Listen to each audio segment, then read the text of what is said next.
နိုင်ငံတကာကနေပြီးနိုင်ငံတကာခုံရုံးမှာဗိုလ်ချုပ်ထွန်းမြတ်နိုင်ပါမယ်တခြားကောင်းဆောင်တွေကိုဒီရခိုင်အရေးနဲ့ပတ်သက်ပြီးတော့ရိုဟင်ဂျာအရေးနဲ့ပတ်သက်ပြီးတော့တရားစွဲဆိုတဲ့ကိစ္စတွေလုပ်နေတာတွေလည်းကျွန်တော်တို့သတင်းတွေဖတ်ရတယ်ဆိုတော့ဒါကိုဘယ်လိုတုံ့ပြန်မလဲခင်မိတော့တာပေါ့ဗျာဟိုတိတ်ပြီးမှတော့အနောက်ရှက်တော့မဖြစ်ပါဘူးကျွန်တော်တို့မိတ်ဆွေတွေနဲ့စကားပြောတဲ့အချိန်မှာနှုတ်ဆက်စရာပဋိသင်္ဍေရစကားတစ်ခုပို့လာတာပေါ့ခုမီဒီယာဆရာအောင်စော်နဲ့စကားပြောသူဘယ်လိုလုပ်မလဲဆိုတော့ကျွန်တော်တို့ကမှန်မှန်ကန်ရက်တည်နေတာပဲကျွန်တော်တို့ကဒီဟာတွေကိုဖြည့်ရှင်းနေကျွန်တော်တို့လုပ်နေတဲ့ဟာတွေကိုထောက်ပြဖို့လဲအခွင့်အရေးလည်းရတာပေါ့ပြီးတော့ကျွန်တော်တို့လည်းပဲတော်လန်ရေးနဲ့ကိုယ့်ခိုင်ဒေသရောက်တာတော့မှပြည်သူတွေထိခိုက်မှာစိုးလို့ပေါ့ချင်းချိန်ပြီးမှအတော်အလာတွေအနေထိုင်တွေကအစလုံနေတဲ့လူတွေကကျွန်တော်တို့ကိုဘယ်နိုင်ငံကိုကျွန်တော်တို့တောစရာရှိလို့လဲဘယ်မှမတော်ပါဘူးရခိုင်ဒေသမှာပဲနေနေတာပါဟိုပုံကိုယ်တွေပေါ့ကျွန်တော်တို့ကို legal harassment lawfare နဲ့စစ်စင်နေတဲ့လူတွေကပဲသူတို့ပြောတဲ့ peaceful repatriation ကိုလုပ်မယ်ဆိုရင်သူတို့ဘယ်လိုလုပ်ပြီးမှခြေချမလဲသူတို့တကယ်တရားမျှတမှုကိုထောက်ပြချင်တယ်ဆိုရင်နိုင်ငံတကာတရားရုံးမှာဆွဲတာထက်ကျွန်တော်တို့အာရခပြည်သူတော်လှန်ရေးအစိုးရရဲ့တရားရုံးမှာလာပြီးအမှုဖွင့်ရင်တောင်မှအဲ့ဒီအမှန်တရားကိုရှာဖို့ပိုလွယ်အောင်မယ်ဟုတ်ကဲ့ဗိုလ်ချုပ်ထွန်းမြတ်နိုင်ကျွန်တော်အခုမေးတဲ့မေးခွန်းတွေထဲမှာပြန်ပြီးတော့ recap လုပ်မယ်ဆိုရင်ဒီမြန်မာစစ်တပ်ကနှစ်ပေါင်းရာနဲ့ချီပြီးတော့နှစ်ပေါင်း10နဲ့ချီပြီးတော့လူခွင့်ချိုးဖောက်မှုတွေရှိခဲ့တယ်ရခိုင်ပြည်မှာလည်းရှိခဲ့တယ်မြန်မာပြည်တစ်ပြည်လုံးမှာရှိခဲ့တယ်ဆိုတော့ evidence တွေအများကြီးရှိပါတယ်ဒါပေမဲ့ကျွန်တော်မေးခွန်းတို့မေးချင်တာကလွန်ခဲ့တဲ့4-5 နှစ်လွန်ခဲ့တဲ့4-5 နှစ်အတွင်းမှာ AA ကဒီမွတ်စလင်တွေပေါ်မှာလူခွင့်ချိုးဖောက်မှုလုံးဝမရှိခဲ့ဘူးလို့ပြောချင်တာလားညင်းချင်တာလားကျွန်တော်တို့ကဒီဟာဘယ်လိုပြောမလဲစီကံဖောက်တဲ့တပ်ဖွဲ့ဝင်တချို့ကပြစ်မှုကျူးလွန်တဲ့အခြေအနေတွေရှိဖူးပါတယ်အဲ့ဒါတွေအတွက်လည်းကျွန်တော်တို့ကအရေးယူအပြစ်ပေးခဲ့တာတွေလည်းသူတို့လည်းသိပါတယ်မီဒီယာမှာလည်းရှိပါတယ်တချို့အပြစ်ကျွန်တော်တို့မှလည်းပဲဒီပြစ်မှုကျူးလွန်ပြီးမှတပ်ထဲကထွက်ပြေးနေတဲ့လူတွေလည်းရှိပါတယ်ဒါပေမဲ့ULA ရဲ့ policy ကြောင့်လူမျိုးအလိုက်ပေါ့ဒီ collective punishment ပုံစံမျိုးကတော့ဘယ်တော့မှမရှိခဲ့ပါဘူး။နောင်လည်းရှိလာမှာမဟုတ်ပါဘူး။ဒါကတော့ဒါမျိုးလုပ်ပြီဆိုရင်ကျွန်တော်တို့ရဲ့ဒီ vision တွေကဘယ်လိုလုပ်ပြီးအကောင့်ထဲပေါ်လို့ရမလဲ။ငြင်းချမ်းမှုမရှိဘူးဆိုရင်တည်ငြိမ်မှုမရှိဘူးဆိုရင်တိုးတက်မှုဆိုတာလည်းမရှိတော့ဘူး။ဒါကျွန်တော်တို့အရန်တတိထားတဲ့ကိစ္စဖြစ်ပါတယ်။ဒါကြောင့်မူဝါဒချပြီးမှလူခွင့်ရေးရှိုးဖောက်တယ်ဆိုတဲ့ဟာမျိုးမရှိဘူးဒီကတင်တန်းပေးပြီးမှဒီလက်နက်တက်ဆင်ထားတဲ့လူတွေနဲ့စစ်ဖြစ်တဲ့အချိန်မှာတော့ဒါစစ်မြေပြင်ကစစ်မြေပြင်ပဲပြီးမှကျွန်တော်တို့ဒီစကားစားကဆန္ဒပြခိုင်းပြီးမှအိမ်တွေကိုမိရှို့တဲ့လူတွေကိုဖမ်းဆီးရတာပဲဒါကတော့ဥပဒေအတိုင်းကျွန်တော်တို့ဆောင်ရွက်ရတာဖြစ်ပါတယ်ဒီအချိန်မှာဥပဒေနဲ့မညီတဲ့အလုပ်တွေကိုလုပ်ခဲ့တဲ့အရာရှိတွေကိုလည်းကျွန်တော်တို့အရေးယူခဲ့ပါတယ်ဒါလူခွင့်ချိုးဖောက်မှုအပြင်ပေါ့နော်ဒီရိုဟင်ဂျာမွတ်စလင်ပေါ်မှာဟလာဒီလူမျိုးရေးခွဲခြားမှုကိစ္စတွေလည်းရှိတယ်ဆိုတော့ accusation တွေဆွဆွဲမှုတွေတော့အများကြီးရှိခဲ့တာပေါ့ဒါကတော့ရခိုင်ပြည်တစ်ခုတည်းမဟုတ်ဘဲနဲ့မြန်မာပြည်မှာလည်းကျွန်တော်တို့နှံ့ပြမှာတွေ့ရတာဖြစ်ပါတယ်ဆိုတော့ကျွန်တော်တို့ကျွန်တော်နောက်တစ်ခုမေးချင်တာပါလဲဆိုတော့ဒီရိုဟင်ဂျာမွတ်စလင်တွေကိုဘာသာရေးကောင်းဆောင်တွေပါဝင်သူတို့တွေကိုအခုဆိုရင် AA ကနေပြီးတော့အိုးချုပ်ရေးတို့တရားစီရင်ရေးဆိုတဲ့ကဏ္ဍတွေမှာနေရာပေးပြီးတော့စီမံဆောင်လာတဲ့ကိစ္စအဲ့ဒါနဲ့ပတ်သက်ပြီးကျွန်တော်တို့သိချင်ပါတယ်ဟုတ်ကဲ့ဒီလူမျိုးနယ်မြေနဲ့ပတ်သက်ပြီးမှ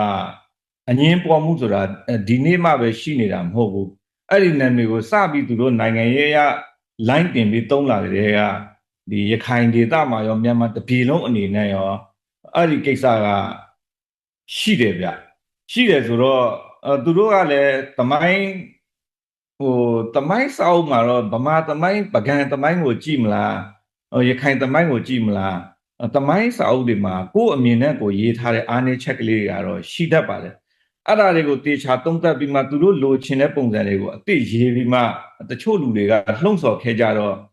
ဒီကိစ္စတွေကတော်တော်လေးရေရှည်မှာတဖြည်းဖြည်းနဲ့ဖြည့်ရှင်းရမယ့်ကိစ္စတွေဖြစ်တယ်ဆိုတော့ကျွန်တော်တို့ကထိန်းလိုက်ပြီဆိုတာနဲ့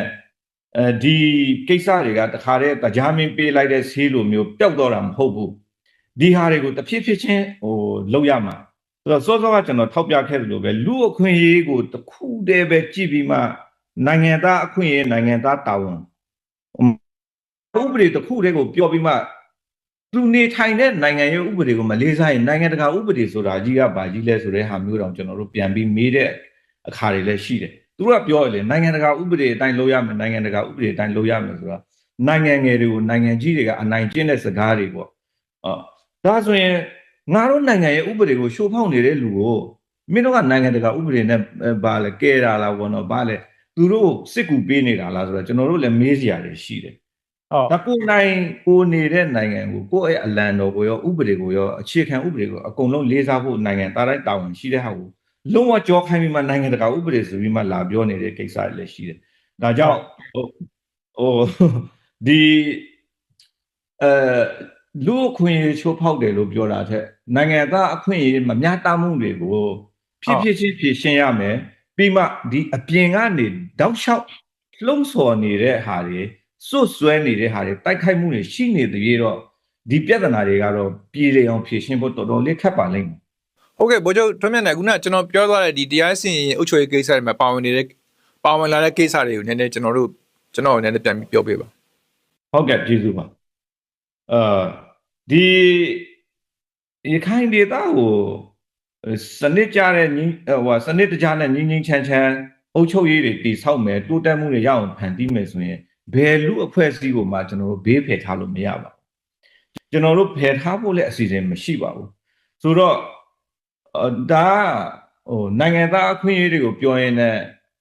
းလူတယောက်အနေနဲ့လည်းမြင်နိုင်ရမယ်နိုင်ငံသားတယောက်အနေနဲ့လည်းမြင်ရမယ်ဒီဟာနှစ်ခုကိုထပ်တူကြအောင်ကျွန်တော်တို့ကတဖြည်းဖြည်းနဲ့စူးစမ်းယူတော့ရမှာဖြစ်တယ်သဘောကောကျွန်တော်တို့ငယ်ငယ်တုန်းကဆိုရင်ဒီကလားတွေကဘာဖြစ်တယ်ညာဖြစ်တယ်ပေါ့နော်လူကြီးတွေပြောတဲ့စကားကိုနားမှာကြားတော့သူ့ရဲ့လူအုပ်ကြီးကိုမြင်အမုန်းတရားတွေဖြစ်တယ်ဒါမဲ့သူတို့ရောကိုတောလေတဲ့အချိန်မှာနေမကောင်းဖြစ်နေတဲ့ကလေးလေးတယောက်အိမ်မှာဆေးမတောက်ရဘူးပေါ့မွတ်စလင်ရောမှာကျွန်တော်တို့ကအဲ့ဒီရောဖက်ကိုတောလေတယ်ဆိုရင်10တန်းလောက်ရောက်ပြီလေဒီကလေးကဘာဖြစ်နေတာလဲဆိုတော့စမ်းကြည့်တော့အပူတွေများနေတယ်ဆေးရောဆိုတော့ဆေးမရှိဘူးပေါ့အဖေရောဆိုတော့အဖေကဈေးမှာအလုပ်တော်လုပ်တယ်ဆိုတော့ကျွန်တော်တို့ချက်ချင်းဆေးဝယ်ပြီးမှဒီကောင်လေးကိုဆေးကုပေးတယ်ဆေးအဲ့လိုမျိုးပေါ့နော်ဒါလူသားချင်းစိတ်ကျွန်တော်တို့အဲ့ဒီအချိန်မှာနိုင်ငံရေးသမားလည်းမဖြစ်သေးဘူးဒီကလေးလေးတွေဒီလူသားတွေပေါ့စာနာစိတ်ဆိုတာကျွန်တော်တို့မှာငကိုဗီဇရှိပြီးသားပဲဒါကြောင့်အခုနိုင်ငံရေးလှုပ်လာတဲ့အချိန်မှာကိုကတာဝန်ယူလာရပြီမှန်ကန်တဲ့ဆုံးဖြတ်ချက်တွေကိုနိုင်ငံသားတွေအကုန်လုံးပဲကျွန်တော်တို့ချပြီးမှအကောင့်တွေပေါ်ရတော့မယ်အဲ့ဒီအချိန်မှာဒီလူသားချင်းစာနာမှုအခြေခံဖက်ကရောနိုင်ငံတစ်ခုရဲ့တာဝန်ခံမှုအပိုင်းကရောကျွန်တော်တို့ကတည်ဆောက်ရမှာဖြစ်ပါတယ်ဆိုတော့သူတို့ကိုလည်းပဲဒီပြည်သူလုံခြုံရေးကိစ္စတွေတရားစီရင်ရေးတွေပြီးမှအစိုးရဝန်ဆောင်မှုရဲ့အရေးကြီးဆုံးတွေဖြစ်တဲ့ကျန်းမာရေးပညာရေးပြီးမှဒီတဘာဝဘေးအန္တရာယ်ကာကွယ်ရေးကိစ္စတွေပေါ့အဲ့ဒါတွေမှာအရေးရှင်းရှိနဲ့ပါဝင်လာဖို့အတွက်ကျွန်တော်တို့သူတို့အမြဲတမ်းပြောပြတယ်စစ်ရေးမှာလောလောဆယ်အများကြီးမပါဘူးဆိုတာကလည်းတကယ်ဆိုရင်သူတို့ကိုကျွန်တော်ထည့်ချင်တာပေါ့သို့တော်လည်းပဲဒါစစ်ဖက်ဆိုင်ရာလက်နက်ကင်ပြီးမှလုပ်ရတဲ့အလုပ်တွေမှာကြတော့ကျွန်တော်တို့ကယုံကြည်မှုပိုင်းဆိုင်ရာနဲ့ပတ်သက်ပြီးမှဒီလက်တွေ့ကြတဲ့တက်ပေပြမှုတွေပို့ပြီးမှအပြန်လည်နားလည်မှုတွေကိုတည်ဆောက်ရအောင်မယ်ကျွန်တော်တို့ကစစ်တပ်မှာအများကြီးဘာကြောင့်မထည့်တာလဲဆိုတော့ကျွန်တော်တို့စစ်တပ်မှာထည့်ပြီးမှလက်နက်ယူပြီးထွက်ပြေးတဲ့ဖြစ်စဉ်တွေဖြစ်ခဲ့တယ်ဒါကိုလည်းကျွန်တော်မွတ်စလင်လူကြီးတွေကိုပြောပြတယ်ကျွန်တော်တို့ထဲမှာအာရမစုဆောင်းတာမလုပ်ဘူးသူတို့စိတ်သဘောနဲ့သူတို့ဝင်မယ်ဆိုရင်တော့မှသူတို့ community ခေါင်းဆောင်တွေကထောက်ခံချက်တွေနဲ့မှပဲကျွန်တော်တို့ဝင်ခွင့်ပြုတယ်ဒါပေမဲ့တချို့ lobby အဖွဲ့တွေပေါ့နော်ဒီလှုပ်ရှားတက်ကြော့သူနဲ့မေခံထားတဲ့အခြေခံဝါဒီတွေဖက်ကတော့အတင်းအဓမ္မစစ်သားစုဆောင်းပါတယ်ဆိုပြီးမှသူတို့ရဲ့ဒီ sensationalize လုပ်တဲ့အချိန်မှာပေါ့မီဒီယာတောင်းနေတဲ့ရင်ခွဲနာပုံပြင်နဲ့ပြောတဲ့အချိန်မှာတခါမှမရှိတဲ့ဖြစ်စဉ်တွေကိုအတင်းအဓမ္မထည့်ပြီးမှပေါ်ပြနေတာလည်းရှိတယ်ဒါကြောင့်အရက်ဖက်ဆိုင်ရာဒီအုပ်ချုပ်ရေးတရားစီရင်ရေးကိစ္စတွေမှာကျွန်တော်တို့ကသူတို့လူအရင်အမြစ်တွေကိုလက်ကျင့်ပြိုးထောင်ပြီးမှတဖြည်းဖြည်းနဲ့ထက်လာတာဖြစ်ပါတယ်အုပ်ချုပ်ရေးသင်တန်းတွေရောဥပဒေသင်တန်းတွေရောကျွန်တော်တို့စပြီးမှပေးနေပါပြီဗိုလ်ချုပ်ထွန်းမြတ်နဲ့ကျွန်တော်ဆက်ပြီးမေးချင်တာပါလဲဆိုတော့ခုန ဒီလက်နက်တက်စင်တဲ့ကိစ္စကိုပြောသွားတာစိတ်ဝင်စားဖို့ကောင်းပါတယ်ဒါပေမဲ့စစ်ကောင်စီကတော့လွန်ခဲ့တဲ့2နှစ်3နှစ်တည်းကနေပြီးတော့ဒီမွတ်စလင်ရိုဟင်ဂျာတွေကိုလက်နက်တက်ဆင်ပြီးတော့ AA ကိုတိုက်ခိုက်ဖို့တင်နိုင်ပေးပြီးတိုက်ခိုက်ခိုင်းခဲ့တာရှိခဲ့ပါတယ်နော်ရှိခဲ့ပါတယ်ဟုတ်ကဲ့အခုလည်းရှိပါတယ်ဆိုတော့အဲ့လိုလုပ်တဲ့အခါမှာဟိုဘက်ကအင်အားပိုများလာလားသူတို့ကတကယ်ကိုစစ်ကောင်စီအတွက်စကားမအတွက်သူတို့ကပို့ပြီးတော့တကယ်အားကိုးရတဲ့တက်ဖြစ်လာခဲ့သလားမြေပြင်ကအခြေအနေဘယ်လိုရှိလဲဒီကိစ္စကအရင်အန်ဒီရများတဲ့ကိစ္စဖြစ်တယ်သူကရေတူအမြင်နဲ့ပဲလှုပ်လိုက်တဲ့အလုပ်ကရေရှည်မှာဒီဒေတာတစ်ခုလုံးမတည်မငြိမ်ဖြစ်လာနိုင်တဲ့တကားကြီးကိုဖွင့်လိုက်တာပါပဲ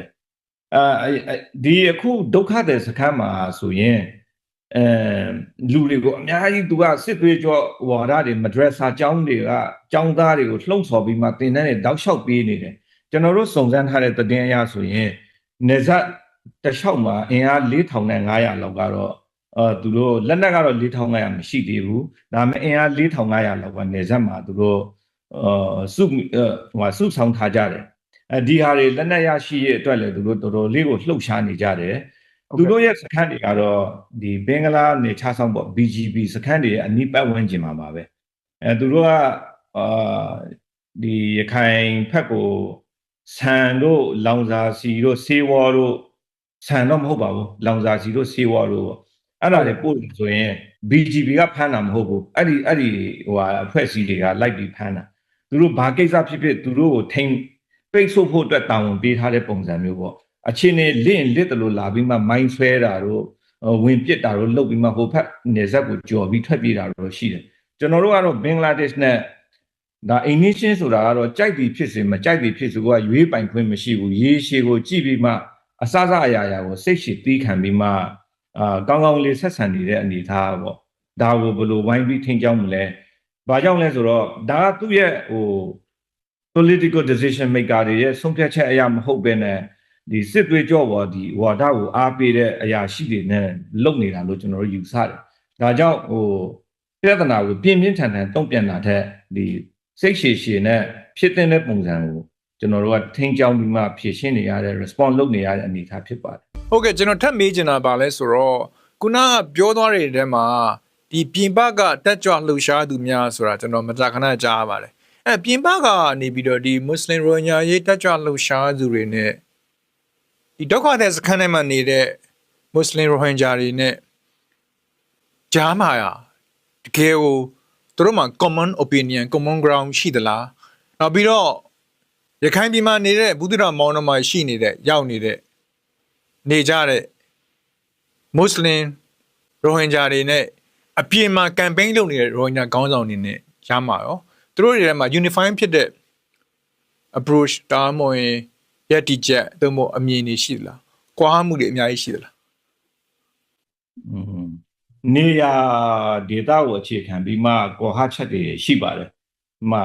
အာရခဒေတာထဲမှာကြံနေခဲ့တဲ့လူတွေနောက်ရခိုင်ဒေတာရဲ့အလယ်ပိုင်းမျိုးတွေမှာနေတဲ့လူတွေကတော့ငင်းငင်းချမ်းချမ်းနဲ့ဒီတည်ရှိမှုကိုပို့ပြီးသဘောကျတယ်ပြီးမှနေဆက်ဒေတာမှာဆိုရင်တောင်မှအခုအနေထားအရဒီလက်ရှိအထိုက်လျောက်တည်ညီမှုကိုကြိုဆိုတဲ့လူတွေလည်းအများကြီးရှိတယ်ပြီးတော့ဒီတောတောင်တွေနားမှာနေတဲ့ရွာတွေဆိုရင်စစ်သွေးကြောတွေကပိုလွန်မိုးတယ်ဆိုတော့ကျွန်တော်တို့ကဒီသူတို့ရဲ့အနေထားပေါ့လေသူတို့ရဲ့စဉ်းစားမှုကိုလေယာခိတ်လိုမျိုးအလှော်လိုက်အတိအကျပြောလို့မရဘူးဒါမှသူရဲ့ marvel ဟိုလိုမျိုးပေါ့တချို့နေရာမှာဆိုရင်သူပြိသက်တဲ့သူပါပဲဒုက္ခတဲ့စခန်းကိုပြောမယ်ဆိုရင်ဒုက္ခတဲ့စခန်းမှာတကယ်ငင်းငင်းချမ်းချမ်းနဲ့ပြန်လာချင်တဲ့လူတွေရှိသလိုဒီမဒရက်စာကျောင်းတွေမှာသူအခုဆိုရင်သူတို့ကလေးတွေကိုကြည့်လိုက်သူတို့ကဂျီဟက်ဆင်နွဲမယ်ရခိုင်ဒေသကိုဝင်တိုက်မယ်ငါတို့ရဲ့ရန်သူတွေကိုခြေမှုမယ်အေးဟာရန်သူပဲဆိုတဲ့ဟာမျိုးသူတို့နေ့စဉ်နဲ့အမျှဒီအစိတ်တွေကိုကျွေးနေတာပေါ့နော် brain wash လုပ်နေတဲ့ဟာတွေကျွန်တော်တို့စိုးရိမ်ဖွယ်မြင်နေရတယ်တချို့ကြားတာဒုက္ခသည်စခန်းမှာဖြစ်နေတာပေါ့နော်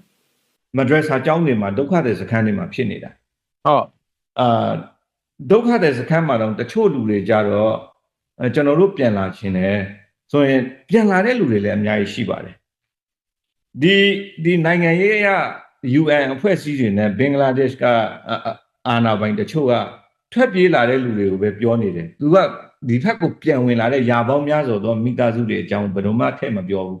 ပြီးတော့သူတို့ကအဲ့ဒီကိန်းဂဏန်းတွေကိုပြောတဲ့အချိန်မှာလည်းပဲလူက2000ပြောတဲ့ခါပြောလိုက်3,200ပြောတဲ့ခါပြောလိုက်2သိန်းပြောတဲ့ခါပြောလိုက်နဲ့ဟိုအမျိုးမျိုးပေါ့လေကိုကားပြီးမှပြောနေကြတယ် according to UN statistic ဆိုပြီးမှအဲ့ဒီကိုကားတာပေါ့ UN ရဲ့ local ဝန်ထမ်းတွေကိုယ်တိုင်ကစစ်သွေးကြောရဲ့လူတွေဖြစ်နေတဲ့ကိစ္စမှာဒီ UN ရဲ့ statistic ကဘယ်လိုပြီးမှယုံကြည်လို့ရမှာလဲသူတို့တခါတလေကျွန်တော်တို့ပြောတဲ့ဟာတွေရှိတယ်စစ်ဆေးမှုတွေကို NGO တွေကိုဝင်ခွင့်ပြုပါစစ်ဆေးမဲ့အဖွဲ့တွေကိုဝင်ခွင့်ပြုပါဆိုတော့ဝင်ခွင့်ပြုလို့ရတယ်ဒါပေမဲ့ဘယ်သူဝင်မှာလဲဆိုတာတော့ကျွန်တော်တို့ယုံကြည်လောက်တဲ့လူတွေတော့ဖြစ်ဖို့လိုတာပေါ့ဒါကြောင့်အဲ့ဒီစစ်ဆေးမဲ့လူကိုကိုယ်တိုင်ကျွန်တော်တို့အရင်စစ်ဆေးဖို့လိုနေတယ်လေဒီလိုအခြေအနေတွေရှုပ်ထွေးမှုတွေရှိတယ်ဒါကြောင့်ဒုက္ခသည်စခန်းကလူတွေရဲ့ဒီယူဆမှုထောက်ခံမှုပြီးမှဒီပြည်တွင်းမှာကြံခဲ့တဲ့လူတွေထဲမှာယုံကြည်မှုထောက်ခံမှုတွေကမတူညီပါဘူးကျွန်တော်တို့ပြောနေတဲ့ဒီ diaspora အနောက်နိုင်ငံတွေမှာအခြေပြုထားတဲ့လူတွေကရခိုင်ပြည်တွင်းမှာစီလုံးညီညွတ်မှုတွေရှိလာတယ်တိုးတက်မှုတွေရှိလာတယ်တဟဇာရမှုတွေတိုးတက်လာတယ်ဆိုတာသူတို့မမြင်ချင်ဘူးသူတို့ကဒီပြဿနာတွေဖြစ်နေတယ်လူအခွင့်အရေးချိုးဖောက်မှုတွေရှိနေတယ် genocide လုပ်နေပါတယ်ဆိုတော့ issue ကိုတင်ပြီးမှသူကသူ့ရဲ့ရည်မှန်းချက်ရော strategy ရောအဲ့ဒါကဘာလဲဆိုတော့ဒီလူအခွင့်အရေးချိုးဖောက်မှုတွေ genocide တွေကျူးလွန်ပြီးမှသူတို့ဟာဒီရခိုင်တွေနဲ့အတူတူနေလို့မရတော့ဘူးဒီဒေသကိုနိုင်ငံတကာရဲ့အကူအညီနဲ့ R2P အစီအစဉ်အောက်မှာလွတ်မြောက်ရေးလုပ်ရမယ်ဆိုတဲ့ဟာဘယ်သူတို့ကဥတည်ထားတယ်ဆိုတော့သူတို့ကဒီအပြုတ်သဘောဆောင်တဲ့လာရအရက်ကိုသူကမရောက်စေချင်ဘူးဒါကြောင့်သူကဘလောက်ပဲလှုပ်ကျွန်တော်တို့ရခိုင်စကားနဲ့ပြောရင်ပစိုးတစ်ထည်ဘလောက်ပဲလာပေါ့ပေးလိုက်ဆေးလိမ့်မင်းပေါက်တစ်ပေါက်ကိုလက်ညှိုးထိုးပြီးမှဒါဆေးလိမ့်မင်းပေါက်ပါတယ်ဒီပစိုးကအပေါက်ကြီးဆိုတဲ့ဟာမျိုးပေါ့ဗျာဒီလိုမျိုးပဲမြင်ပါတယ်ဘယ်လိုတော့မျက်နှာခုနပြောသွားတဲ့အထက်မှာ UN ဝန်ထမ်းတချို့ကစစ်သွေးကြွတွေရဲ့ UN ဝန်ထမ်းတချို့ကစစ်သွေးကြွတွေရဲ့လူတွေဖြစ်နေတယ်ဆိုတဲ့စကားကိုကျွန်တော်သတိထားမိတယ်အဲ့ဒါဘာလို့ဆိုလို့ရလဲဒီလိုပါဒုက္ခသည်စခန်းမှာဒီဘက်ကစကားစားကတင်တန်းပေးထားတဲ့လူတွေစစ်ရှုံးပြီးမှစကားစားကတော့အဖမ်းခံတယ်တည်တဲ့လူတည်တယ်ထွက်ပြေးလွတ်မြောက်တော့တဲ့ဒီမာမတ်လိုလူတွေရှိတယ်ဒီမာမတ်ဆိုတာဒီမိုဟာမက်ပေါ့သူ့ကို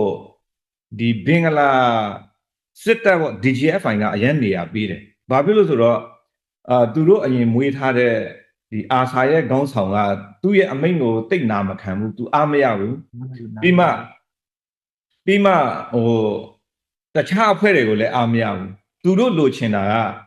ဒီဒုက္ခတွေအကုန်လုံးကိုကိုစားပြုပြီးမှစကားပြောနိုင်တဲ့ခေါင်းဆောင်မှုမျိုးကိုသူလိုချင်တယ်ဒီမိုဟာမက်ကအပြောဆိုမဆိုးဘူးဒီကောင်ကဆိုတော့သူကအဲ့ဒီမှာတော်ပြီးမှဒီစစ်သွေးကြောဘာသာရေးစကားတွေနဲ့သူကအရန်လှုံ့ဆော်မှုကောင်းတယ်ဆိုတော့သူ့ကိုနေရာပေးတယ်သူ့ကိုမဖမ်းဘူးသူကအစည်းအဝေးတွေခေါ်ရင်ကမ်ကောင်းဆောင်တွေကလာပြီးမှတက်ရတယ်သူခေါ်တဲ့အစည်းအဝေးကိုမတက်ဘူးဆိုရင်ကမ်မှာပေးဝယ်နေတဲ့အကူအညီတွေကမရဘူးသူကအဲ့ဒီ UN နဲ့နိုင်ငံတကာ NGO တွေကပေးနေတဲ့အကူအညီတွေကိုတော့မှသူတို့ရဲ့စစ်သွေးကြောရဲ့အစီအစဉ်တွေအတွက်အထောက်အကူမပြုဘူးဆိုအဲ့ဒါကို control လုပ်ပြီးမှleverage အနေနဲ့တော့တုံလို့ရတယ်ဒါကဘာလဲဆိုတော့အဲ့ဒီ UN ဝန်ထမ်းတွေရော NGO ဝန်ထမ်းတွေရောသူ့ရဲ့လူတွေသူ့ရဲ့ဒီကွန်ရက်ရဲ့အစိတ်ပိုင်းတွေဖြစ်နေလို့ပဲကိန်းဂဏန်းတွေကိုပြောတယ်ဆိုရင်လည်းပဲဒီ report တွေပေါ့ဗျာ report ဆိုရင်ဒီလိုဖြစ်တယ်ဥပမာကျွန်တော်တို့ကဘူးတိတောင်ကိုတင်ပြီးမောင်းတော့ကိုတင်တော့မယ်ဆိုတဲ့အချိန်မှာဘင်္ဂလားရဲ့နေချဆောင်တွေနဲ့ကျွန်တော်တို့စကားပြောဖြစ်တယ်နေချဆောင်ဆိုတာအရှင်းမြင့်နေချဆောင်တွေနဲ့ဆွေးနွေးတာသူတို့ကိုကျွန်တော်ပြောတယ်ငါတို့မောင်းတော့တင်တော့မယ်သူတို့ဘက်ကပြောလာတာကနေဆက်လုံခြုံရေးနဲ့ဒုက္ခတွေကိုအများကြီးသူစီဝင်မလာအောင်ထိမ့်ပေးပါဆိုတော့ကျွန်တော်တို့ကလည်း okay ထိမ့်ပေးမယ်သို့တော့အပြန်အလှန်အဖြစ်ဒီဒုက္ခတွေအခက်ခဲမဖြစ်အောင် life saving medicine တွေ life saving items တွေကိုခင်ဗျားတို့စီကဝင်လို့ရအောင်လုပ်ပေးပါဒါတွေမရှိဘူးဆိုရင်တော့ဒုက္ခတွေကအသက်ရှင်ဖို့အတွက်ပြေးရမှာပဲဒီဟာတွေကိုဝယ်ခွင့်ပြုပါဆိုတော့ तू ကမူအဖြစ်သဘောတူတယ် ဒါပေမဲ့ဒီတိုက်ပွဲတွေဖြစ်လာတဲ့အချိန်မှာစစ်ပွဲဆိုတော့ဗျာပုံဖော်ခြင်းတဲ့လူကအမျိုးမျိုးပုံဖော်လို့ရတယ် ဟုတ်ကဲ့ ဒီဟာနဲ့စွတ်စွဲမှုတွေဖြစ်လာတဲ့အချိန်မှာသူကအဲ့ဒါတွေကိုပိတ်လိုက်ပြီသူတို့အချင်းချင်းဆိုတော့ဗျာမှန်သည်မှားသည်ဆိုတာထက်ပိုပြီးယုံလွယ်တာပေါ့ဆိုတော့အခုကျွန်တော်တို့စွတ်စွဲနေတဲ့ဟာတွေရှိတယ်အရင်တော့ကတော့စကားထိန်းချုပ်တယ်လူအခွင့်အရေးချိုးဖောက်တဲ့အတွက်ကြောင့်မျိုးဒုက္ခတွေထွက်ပြေးတာကတော့ဟုတ်ပြီအခုအေးထိန်းချုပ်ထားတဲ့အချိန်မှာဘာကြောင့်ဒုက္ခတွေဆက်ပြီးထွက်ပြေးရတယ်လဲဆိုတဲ့ဟာမျိုးနဲ့သူကအဲ့ဒီအကွက်ကလေးကိုကွက်ပြီးမှ highlight လုပ်တာပေါ့ဒါကရှင်းနေတာပဲမြန်မာနိုင်ငံမှာပြည်တွင်းစစ်ဖြစ်နေတယ်ပြည်သူတွေအလုတ်ကင်မရှိဘူးဘယ်ဘုံမှတော်လို့မရဘူးနေ့ဘယ်လိုမှမလုံခြုံဘူးသူတို့ပြောနေတဲ့ repatriate လုပ်ချင်တဲ့ data မှာနေ့စဉ်နဲ့အများဘုံကျဲမှုတွေရှိနေတယ်ဆိုတော့အဲ့ဒီ data မှာဘင်္ဂလားဒေ့ရှ်ဘက်ကလည်းပြည်သူတွေရဲ့အသက်ရှင်တန်ရေးနဲ့အသက်ရှူပေါက်အတွက်ရှိသမျှအပေါက်တွေကိုပိတ်ထားတယ်ဆိုတော့သူလည်းလွတ်မြောက်ရပြေးတာပဲဒါကတကယ်ဟိုဒုက္ခတွေထွက်ပြေးခြင်းရဲ့ one of the main factor ပေါ့ဒါအရေးကြီးတဲ့အချက်တစ်ချက်ပဲသူကဒါကိုနောက်ဒီဒုက္ခတွေညီလာခံတွေမှာပြောကြတဲ့အကြံဖတ်မှုတွေရှိတယ်ပြန်မဲဆွဲမှုတွေရှိတယ်ဆိုပြီးမှပြောကြတာ generally အကြံဖတ်မှုတွေနဲ့ပြန်မဲဆွဲမှုတွေလုပ်နေပါတယ်ဆိုတဲ့ဟာကိုသူကပြောပြီးမှဘသူကလုပ်တာလဲဆိုတာကိုသူမပြောဘူးမပြောဘဲခြံထားခဲ့တော့ကျွန်တော်တို့ပဲလုပ်နေတယ်လို့မျိုးပြန်ပြီးမှဖြစ်တာပေါ့တကယ်အကြမ်းဖက်မှုတွေကမ်တွေမှာလုပ်နေတဲ့နေဆက်တွေမှာလုပ်နေတဲ့ဟာတွေကလူကုန်ကူးတဲ့ဂိုင်းတွေပဲလုပ်နေတာလေကျွန်တော်တို့တစ်ခုလုပ်ကြည့်ပါလားအခု1000စာလောက်ချက်ကပြီးပြောလိမ့်မယ်ဒါကြောင့်ဟိုစကားလုံးတွေတချို့ကိုကြတော့ဟိုလိုဒီလိုပြောထားပြီးမှ violence တွေကိုဘယ်သူလုပ်နေတာလဲဒါတွေကိုကျွန်တော်တို့ဘက်ကပြန်ပြီးမေးခွန်းထုတ်စရာလည်းအများကြီးရှိတယ်ဟုတ်ကဲ့ဟိုတို့တမျက်နိုင်ကျွန်တော်တို့ဒီ AA နဲ့ပတ်သက်လာရင်နောက်ဆွဆွချက်တစ်ခုကတော့မိုးရေစေဝါပြဿနာပဲဖြစ်ပါတယ်မိုးရေစေဝါကိစ္စဖြစ်ပါတယ်ဒီလစက်တင်ဘာလ23ရက်နေ့ကမြန်မာအလင်းသတင်းစာမှာမလေးရှားကိုပို့မဲ့စိတ်ကြွဆေးတွေမိတဲ့ကိစ္စတွေမိုးရေစေဝါတွေမိတဲ့ကိစ္စတွေအဲ့ဒီကိစ္စမှာဗတ်ပုံသတင်းနဲ့ဖော်ပြတာကတော့အေးတပ်ဖွဲ့ဝင်တွေပါဝင်နေဆိုတာမျိုးဖော်ပြတာရှိသလိုဘင်္ဂလားဒေ့ရှ်ဘက်ကလည်းမကြသေးခင်ရပဲဟလားဒီနေဆက်လုံခြုံရေးတပ်ဖွဲ့တွေကနေပြီးတော့အကြီးအကဲတွေကနေပြီးတော့ဆွဆွဲတာတွေရှိခဲ့ပါတယ်အေးကနေမူရေးစေဝါနဲ့ပတ်သက်ပြီးတော့ရောင်းဝယ်ကိစ္စတဲ့အရောင်းဝယ်ကိစ္စတွေမှာပါဝင်ပတ်သက်တယ်ဆိုပြီးပြောကြားထားတာရှိပါတယ်ဒီလို accusation နဲ့တစ်ခါလည်းမဟုတ်ပါဘူးနှစ်ခါလည်းမဟုတ်ပါဘူးအချိန်များစွာရှိခဲ့ပါတယ်အေးဟာသူ့ရဲ့လက်နက်ကင်တပ်ကိုထောက်ပံ့ဖို့အတွက်မိုးရေစေဝါလုပ်ငန်းတွေတခြားပေါင်ခိုလုပ်ငန်းတွေလုပ်နေပါတယ်ဆိုတဲ့ရေးသားပြောဆိုချက်တွေရှိခဲ့ပါတယ်ဒါပေမဲ့ဒါအထူးဆန်းလားဆိုတော့လည်းမဟုတ်ပါဘူးမြန်မာနိုင်ငံမှာရှိတဲ့တိုင်းဒေသလက်နက်ကိုင်တပ်တွေမှာအထူးသဖြင့်ရှမ်းပြည်ရှေ့မြောက်မှာဆိုရင်လည်းဒီလို illicit trade တွေဟလာမွေးစေဝါလုပ်ငန်းတွေနောက်ပိုင်းမှာဆိုရင်စိတ်ကြွဆေးလုပ်ငန်းတွေနဲ့ရောင်းဝယ်ဖောက်ကားခဲ့တာတွေတပ်တွေတာရကတွေအများကြီးရှိခဲ့ပါတယ်ဒါအပြင်အခုနောက်ပိုင်းဆိုရင်တော့ဟလာအခု scam online ပေါ့ဒီလုပ်ငန်းကိုလုပ်ပြီးတော့ကြီးဝါချမ်းသာလာတဲ့ဟလာလက်နက်ကိုင်အုပ်စုတွေရှိတယ်သူတို့ကတောင်လိုင်းအုပ်စုတွေထဲမှာပါရာရှိသလိုအများစုကလည်းစစ်တပ်ကထိန်းချုပ်ထားတဲ့မလေးရှားတွေ BGF လို့ခေါ်တဲ့ Border Guard Force တွေဖြစ်နေတာကိုကျွန်တော်တို့တွေ့ရပါတယ်တိုက်ဆိုင်ပဲဒီ Trump administration ကနေပြီးတော့မြန်မာနိုင်ငံရှေ့တောင်အာရှမှာဆိုမြန်မာနိုင်ငံပေါ့နော်နိုင်ငံပေါင်း10နိုင်ငံကျော်မူးယစ်ဆေးဝါးကိစ္စနဲ့ပတ်သက်ပြီးတော့နာမည်တက်ထားတဲ့ထဲမှာမြန်မာနိုင်ငံပါလည်းတွေ့ရပါတယ်ဆိုတော့ဗိုလ်ချုပ်ထွန်းမြတ်နိုင်ဒီကိစ္စနဲ့ပတ်သက်ပြီးတော့ဒီမူးယစ်ဆေးဝါးနဲ့ပတ်သက်ပြီးဆွဆွရတဲ့ကိစ္စနဲ့ပတ်သက်ပြီးတရင်နဲ့ပတ်သက်ပြီးဘယ်လိုဖြေရှင်းကြလဲဒီမူးယစ်ဆေးကိစ္စကအရင်ထက်တောင်အခုကဆွဆွဲမှုတွေပိုများလာတယ်ဒီဟာကတစ်ချိန်လည်းမဟုတ်ဘူးနှစ်ချိန်လည်းမဟုတ်ဘူးဆိုပေမဲ့အချိန်ပေါင်းများစွာဆွဆွဲပြီးမှပဲအမှားကိုအမှန်လို့ထင်လာတဲ့ဒါဗျူဟာကရှိတာကိုဒါဒီလိုမျိုးတဘာဝတရားလည်းရှိတာကိုကြားဖန်မြရင်ဒါကတော့ကျွန်တော်တို့တော့ new normal တခုလို့ဒီဆွဆွဲချက်ဆိုရင်အရင်တုန်းကဆိုရင်အရင်စိတ်ထဲမှာဟိုခံစားချက်ဖြစ်တယ်လူပါဝတယ်ပေါ့ဒါဒီဆေးတွေကဘယ်ကနေထုတ်နေတဲ့ဟာကိုသူတို့အသိဆုံးပဲဘယ်နေရာကနေလာပြီးမှဘလို့ရောက်ခဲ့တယ်ဆိုတာလဲသူတို့အသိဆုံးပဲဆိုတော့ဗျာဒီလောက်များပြတဲ့မူရေးဆေးဆိုတာနဲတဲ့တန်ဖိုးတယ်မဟုတ်ဘူး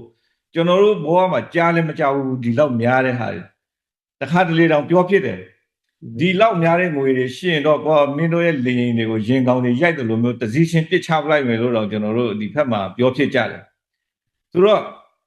သူတို့ကဒီလိုမျိုးဆွတ်ဆွဲတာကမီဒီယာတစ်ခုမှပဲဆွတ်ဆွဲတာမဟုတ်ဘူးတချို့နိုင်ငံတွေကိုလည်းသူတို့ကစာတွေပို့တာပေါ့အင်တာပိုမှာကျွန်တော်တို့လူတွေကိုဖန်ဆီးဖို့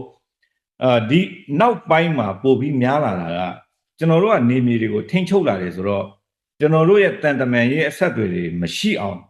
ကျွန်တော်တို့ကိုဆက်သွယ်မှုတွေကတရားဝင်မှုမဖြစ်အောင်ဒါဟာနိုင်ငံရေးအဖွဲ့အစည်းမဟုတ်ဘူးဒါဟာမူရေးအဖွဲ့အစည်းတာပဲဖြစ်ပါတယ်ဆိုတဲ့ဟာမျိုးကိုတောက်လျှောက်သူကဒါ framing လုပ်တာပေါ့ဒါမျိုးကို portray လုပ်တာframing လုပ်ပြီးမှနောက်ပိုင်းမှာဆိုရင်သူလည်းအဲ့ဒီအကွက်ကိုကျင့်သားဖို့ရလာတယ်ကျင့်သားရလာတယ်ဆိုတာကဒီဟာသူ့ရဲ့မဟာဗျူဟာမြောက်တိုက်ကွက်ပေါ့ဗျာသူကတစ်ချိန်လုံးကဒီနယ်စပ်ဒေသတွေမှာသူကထိန်းချုပ်ခဲ့တဲ့အချိန်မှာဒီမူရေးဆေးဝါးတွေကဘလို့ဖြတ်နေတယ်ဘလို့လုတ်ခဲ့တယ်ဆိုတဲ့ဟာသူသိတယ်ကျွန်တော်တို့ထိန်းလိုက်တဲ့အချိန်မှာအရင်လိုမျိုးဟုတ်မနေတော့ဘူးတစ်ချက်နောက်တစ်ချက်ကမူရေးဆေးဝါးတွေဒီရန်ကုန်စိတ်ကမ်းတို့ ARD တို့ကနေပြီးမှပင်လေပင်ကိုဖြတ်ပြီးသွားနေတဲ့ဟာတွေကိုသူတို့ရဲ့ရေတက်ကမတိပဲပင်နေမလဲဗျာရှမ်းမြောက်ကလာတဲ့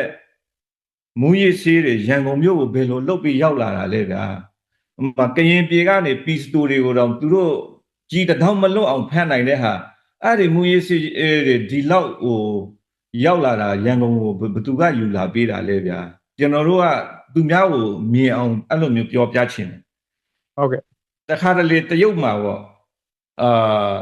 ဒီနေဆက်ကလုံခြုံရေးအရာရှိတွေကဒီမူရည်ရှိတွေနဲ့မင်းတို့ကိုဆွတ်ဆွဲနေပြီဒီသတင်းစာမဒီလိုပါတယ်ဆိုပြီးမှမေးခွန်းနဲ့ကျွန်တော်တို့စီရောက်ဖြစ်တယ်ကျွန်တော်တို့ကတော့ရှင်းရှင်းလေးပဲဖြေလိုက်တယ်ဒီမူရည်ရှိဝါတွေရဲ့လက်တွေတရခံဘသူလဲဆိုတာအဲ့ဒီရှမ်းမြောက်ကဘယ်မျိုးကိုတော်ပြီးမှခမရတို့လက်ဖက်ရည်တဝိုင်းတောက်ရင်တောင်တီးတဲ့ကိစ္စပဲဒီဟာရဲ့ပိုင်ရှင်ဘသူလဲဆိုတာခမရတို့ဒီသတင်းစာကဟာကိုဖတ်နေရင်တော့ကျွန်တော်တို့ထင်ပါပဲဒါမဲ့ဘယ်မျိုးကိုတော်ပြီးမှလက်ဖက်ဝိုင်းတဝိုင်းတောက်လိုက်ပါအရက်ဝိုင်းတဝိုင်းနဲ့သမင်းဝိုင်းတဝိုင်းစားလိုက်ပါဆိုရင်အဲ့ဒီ PC ပိုင်ရှင်ကအပြုံးမပြတ်နဲ့ဒီဟာကိုတကယ်ပြောမယ်ဆိုရင်အရင်တုန်းကတော့ကျွန်တော်တို့ကြားဘူးလားလာရှိုးလေစိတ်ကနေရန်ကုန်ကိုလေရင်နဲ့တောင်တောတယ်လို့ကြားဘူးတယ်အခုကတော့ဒီတပ်မတော်ရဲ့စစ်ထောက်ရင်တွေပေါ့သူတို့ရဲ့စကားမရဲ့စစ်ထောက်ရင်တွေနဲ့ရန်ကုန်ကိုရောက်တယ်လို့ကြားတယ်ဒီလောက်များတဲ့ဟာတွေကိုဘသူပိုင်နေဆိုတာသူတို့အတိဆုံးပဲတကယ်သူတို့အတိဆုံးပဲကျွန်တော်တို့လည်းမတိရတော့မဟုတ်ဘူးနည်းနည်းတော့ရိပ်မိတယ်ဒါပေမဲ့သူတို့ကဘသူလဲဆိုတာကိုကျွန်တော်တို့ဆက်ပို့သိတယ်ဒါပေမဲ့မြန်မာနိုင်ငံမှာတည်သမျှဟာတွေကိုကျွန်တော်တို့ကိုပုံချပြီးမှကျွန်တော်တို့ရဲ့နိုင်ငံရေးတရားဝင်မှုတွေမရှိလာအောင်သူကတောက်လျှောက်လုပ်နေတာဖြစ်တယ်နောက်ဘင်္ဂလားကပြောတဲ့ကိစ္စဘင်္ဂလားကပြောတဲ့ကိစ္စလည်းပဲဒီအရင်တော့ကဆိုရင်ဟိုပါပေါ့သူတို့ရဲ့အမုန်းတရားကကျွန်တော်တို့ပေါ်မှာအဲ့လောက်ထိမများသေးဘူးဒီနေဆက်တွေကိုကျွန်တော်တို့ထင်းချုပ်လိုက်တဲ့အချိန်မှာသူတို့အာသာငန်းငန်းတက်လို့ချင်နေတဲ့ဒေတာတွေကကျွန်တော်တို့လက်အောက်ကိုရောက်တော့တဲ့အချိန်မှာသူတို့ကအရင်ခံပြင်းပြီးမှမနာလို့ဖြစ်တယ်ဒီအချိန်မှာပဲတပြိုင်တည်းမှာနောက်ထပ်ဘာရှိသေးလဲဆိုတော့ဒီရခိုင်ဒေတာကိုဖြတ်လေးဖြတ်ငါးဖြတ်ပေါ့ပင်လေကနေလဲပိတ်ထားတယ်ရန်ကုန်ကနေဟိုင်ကြီးကျွန်းကွာဒီတောက်လျှောက်ပေါ့လေစစ်သင်ပေါ်ပေါင်းများစွာပဲဒီရခိုင်ဒေသကိုပိတ်ထားတာဒါပေမဲ့ဖမ်းမိတဲ့မူရည်ဆေးတွေကအကုန်လုံးပင်လေလမ်းကြောင်းကအဝင်မှာပဲဖမ်းမိတာဒါဘင်္ဂလားဒေ့ရှ်သတင်းစာတွေမှာကြီးလိုက်ရင်လည်းပဲသူကပင်လေပင်ကနေဖမ်းမိတာကျွန်တော်တို့ကပင်လေပင်ကိုမစိုးမိုးဘူးကျွန်တော်တို့ကဟိုခိုးဝင်ငါးဖမ်းလေးတွေကိုဖမ်းနေတာကဒီ9 ကီလိုမီတာ9 ကီလိုမီတာကြားထဲမှာခိုးဝင်နေတဲ့ဟာတွေကိုပဲလိုက်ဖမ်းတာတကယ်ရန်ကုန်ဒါမှမဟုတ်ရင်တခြားနေရာတွေကနေပတ်ဝင်လာတဲ့ဟာတွေကကျွန်တော်တို့ရဲ့လွန်မုံမှုအောက်မှာမဟုတ်ဘူးအဲ့ဒါတွေကဒီဟာတွေကိုအများပြည်သူကနားမလည်တဲ့အချိန်မှာသူတို့ကဝိုင်းပြီးမှဆွတ်ဆွဲချက်တွေပေါ့အခုစစ်သွေးကြောတွေကိုမြောက်ပေးတဲ့ကိစ္စတွေရောပြီးမှကျွန်တော်တို့ရဲ့ဒီတရားဝင်မှုတွေကိုတိုက်ဖြတ်တဲ့ကိစ္စတွေမှာရောဒါတွေကသူတို့ကလည်းတကယ်ဆိုရင်တော့မိတ်ဆွေတွေတော့မဟုတ်ပါဘူးသို့တော့အခိုက်အတန့်ကာလအဖြစ်ဘုံအကျိုးစီးပွားတူညီနေကြတဲ့အချိန်မှာကျွန်တော်တို့ကအဲ့ဒါရဲ့သားကောင်ဖြစ်နေတဲ့သဘောပါကျွန်တော်တို့ကတော့ကျွန်တော်တို့ကိုဘလောက်ပဲနိုင်ငံရေးစစ်ရေးတန်တမန်ရေးတရားဥပဒေစစ်ဗျူဟာနိုင်ငံတကာမီဒီယာတွေနဲ့ထိုးဖောက်ပါစေကျွန်တော်တို့ရဲ့လှုပ်တင်လှုပ်ထိုက်တဲ့ဟာတွေကိုတော့မရက်မနာလှုပ်တော့မှာပဲ ဟုတ်ကဲ့ တချို့ကိစ္စတွေကကျွန်တော်တို့ကတိတ်ပြီးမှပြင်းပြင်းထန်ထန်မပြောတာကလည်းကျွန်တော်တို့ဆွဆွဲတဲ့လူတွေပေါ့နော်သူတို့ကိုကျွန်တော်တို့ကြောက်လို့မဟုတ်ပါဘူးဒါမဖြစ်သင့်တာမပြောသင့်တာပေါ့နော် escalatory response တွေကိုကျွန်တော်တို့ကတမင်တတိထားပြီးရှောင်ရှားတာပဲဖြစ်ပါတယ်ဟုတ်ကဲ့ဘယ်လိုတို့မြတ်နိုင်ကျွန်တော်ဒီ interview မှာဒီတစ်ခုထပ်မေးချင်တာကကျွန်တော်ဘင်္ဂလားဒေ့ရှ်အကြောင်းပြောတဲ့အခါမှာဘင်္ဂလားဒေ့ရှ်နဲ့ AA ရဲ့ဆက်ဆံရေးအနေထားကိုကျွန်တော်အတူဆုံးရှင်းပြပေးပါအချင်းချုပ်ရှင်းပြပေးပါကျွန်တော်တို့ကအရင်တော့တော်တော်ကောင်းမယ်လို့ထင်တယ်ဘာဖြစ်လို့ဆိုတော့ကျွန်တော်တို့ကဒီဒုက္ခတွေဆိုင်ရာကိစ္စတွေနဲ့ပတ်သက်ပြီးမှဒါပူပေါင်းဆောင်ရွက်မဲ့ဘုံအကျိုးစီးပွားတွေရှိတယ်ဒီဟာတွေကိုဆက်ပြီးမှကျွန်တော်တို့ရဲ့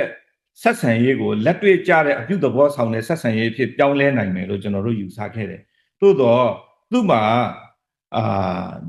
ဒီ policy ကိုအကောင့်ထဲပေါ်ဖို့အတွက်ရှင်းကပ်တဲ့ချိန်မှာ PRP အကြက်ကင်တဲ့ပုံစံကိုသူကရှေ့တန်းတင်လာခဲ့တယ်တကယ်သူလုတ်တင်တာကကျွန်တော်တို့နဲ့ယုံကြည်မှုတည်ဆောက်ပြီးမှ empowerment ကိုသူကလုပ်ရမှာ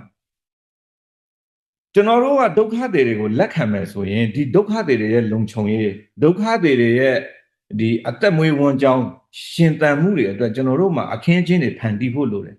သူတို့ကအဲ့ဒါတွေကိုမလုပ်ဘဲနဲ့ကျွန်တော်တို့လက်လိမ်ပြီးမှငါတို့ပြောသလိုလုပ်ပါဆိုတဲ့ pressure ဆိုတဲ့အရာကြီးကိုရှေ့တန်းတင်လာတဲ့အချိန်မှာဒီပဋိပက္ခတွေကနည်းနည်းပွတ်တိုက်မှုတွေဖြစ်လာတာသို့တော်လည်းပဲကျွန်တော်တို့ဘက်ကတော့ဘယ်အရာမဆိုချင်းချိန်တာပေါ့ကျွန်တော်တို့ကိုpressure ပေးပြီးမှအတင်းအဓမ္မဖိအားပေးတဲ့ဟာတွေထက်အပြုသဘောဆောင်တဲ့ဆက်ဆံရေးနဲ့အတိမတ်ပြုမှုပူပေါင်းဆောင်ရွက်မှုတွေနဲ့ချင်းကပ်ဖို့ဟာကိုတော့ကျွန်တော်တို့သူတို့ပြန်စဉ်းစားဖို့ရအောင်တော့ကျွန်တော်တို့ဘက်ကနေပြောဆိုနေတဲ့ဟာတွေရှိပါတယ်